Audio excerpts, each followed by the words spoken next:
안녕하세요. 고명환 아카데미 1기 27호입니다. 오늘은 무슨 얘기 할까 하다가 오늘 오전에 그 아파트 분양 모집 공고를 봤어요. 거기가 김해였거든요. 김해에도 제가 그 동네를 좀 아는데 구산동이라고 그렇게 입지가 좋지 않은 곳인데 그 김해 구산 롯데캐슬 시그니처, 그게 그 단지의 이름이고요. 그 단지가 분양가가 84제곱미터, 그러니까 국민평수죠. 34평. 분양가가 얼마냐면 6억 5천인 거예요. 근데 이게 잘못된 건가? 그걸 다시 한번 봤는데 6억 5천 맞더라고요. 중간층 기준으로. 이게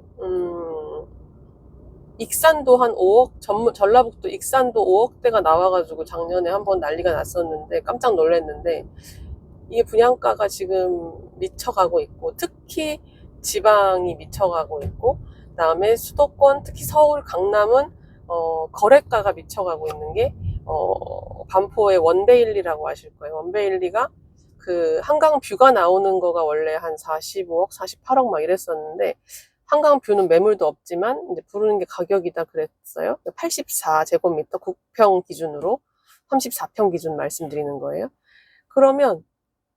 그런데 이제 최근에 거래 소식은 원베일리가 한강이 안 보이는 뷰인데 44억에서 몇천, 4천 빠진 가격이니까 43억 6천에 거래가 됐다는 거예요. 그러니까 이 원베일리 가격도 놀라운데 김해 분양가도 놀라웠어요. 왜냐하면 김해에 가까운 창원이라는 곳이 있거든요. 그 경상남도 창원이 성산구가 되게 살기 좋게 되어 있어요. 계획도시거든요. 그런데 창원이 이제 20, 30년 된 구축 아파트가 3억에서 3억 중반 정도 한단 말이에요.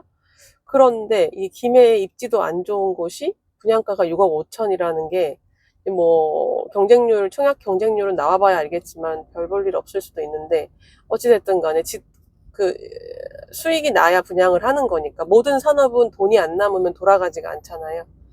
김해는 사실 연지공원 푸르지오라고 입지도 좋고 뷰도 좋고, 김해 모든 사람들이 원하는 단지가 연지공원 푸르지오에서, 그거는 분양 경쟁률이 대박이 났었거든요. 그 가격도 지금 꽤 할 거예요. 한 8억? 옛날엔 10억까지 갔던 것도 기억하는 것 같은데, 아무튼 그랬고. 근데 여기서 말씀드리고 싶은 거는, 일단 김해는 뭐 6억 5천이든 뭐 얼마든 이제 가격은 그렇다 쳐요. 근데 이제 아파트든 땅이든 부동산은 희소해야 되거든요. 그러니까 수요는 많아야 되고 희소할 때 가격이 오른단 말이에요. 그런 게 이제 뭐 압구정현대랑 뭐 반포 재건축이랑 막 그런 거잖아요. 근데 김해 평야라고 들어보셨을 건데, 김해는 그 평야가 되게 넓어요. 그 농사 짓는 분들도 많고. 그러면 그 얘기는 무슨 얘기냐면 언제든지 아파트의 대규모 공급이 일어날 수 있다. 대규모로 아파트를 때려 지을 수 있다는 거예요. 근데 지금 김해 구산동은 제가 잠깐 몇 달 거주했어가지고 아는데, 김해 내에서도 그렇게 입지가 좋은 곳이 아니고 학군도 좋은 곳이 아니거든요. 근데 그럼에도 불구하고 6억 5천이라는 게 나왔다면 이게 깜짝 놀랄 만한 거고, 그래서 오전에 막 이랬었거든요. 그랬고, 이제 지금 제가 사는 인천은 사람들이 기대하고 있는 분양 단지는 인천의 송도역이라고 KTX가 내년에 개통되는 곳이 있어요. 그래서 거기가 지금 수인선이 다니고는 있는데, 수인 분당선이 다니고 있는데, 거기에 KTX가 연결되면, 인천에서는 KTX를 탈 수 있는 곳이 없어서 그동안 광명으로 가거나 아니면 이제 영등포나 용산, 서울역을 가서 KTX를 탔단 말이에요. 근데 그게 이제는 그럴 일이 없고, 이제 송도 신도시랑은 다르고, 이제 구송도라고 해서 송도역, 옛날부터 있던, 아주 저희 할머니가 20, 30대였을 때도 있었던 그 송도역이 있거든요. 그 자리에 이제 확대해서 이제 KTX가 들어오는데, 그 옆에 송도역 레미안이라고 분양을 준비하고 있는 곳이 있어요. 근데 그게 사실은 작년에 분양하려고 하다가, 작년에도 부동산 분위기 별로 안 좋았잖아요. 그래서 계속 모델하우스만 지어놓고 분양 타임을 재고 있는데, 그게 예를 들어서 이제 9억에 분양, 8억 8천에 분양을 한다 그래 버리면, 그러면 송도 신도시에 있는 이제 10억 안 되는, 그러니까 5억에서 8억 정도에 되는 아파트들이 탄력을 받을 거예요. 근데 그건 한 10년 지났겠죠? 그래도. 그래서 이게 분양권의 장점은 이제 10%, 분양 가격의 10%만 가지고 살 수 있다는 장점이 있어가지고 사람들이 많이 덤비는데, 뭐 송도역 뭐 레미안이 이제 인천에서 제대로 된 레미안이 들어온다 치면 뭐 그게 비싼 건지 싼 건지는 알 수 없지만, 이제 그 가격을 상관없이 그 입지에 레미안이라는 브랜드가 들어오니까 사람들은 달려들 것이고 경쟁률이 100대 1도 나올 수도 있어요. 근데 잘 생각해보면 만약에 송도역 레미안이 8억 5천에 분양을 한다 쳐요. 84 기준에.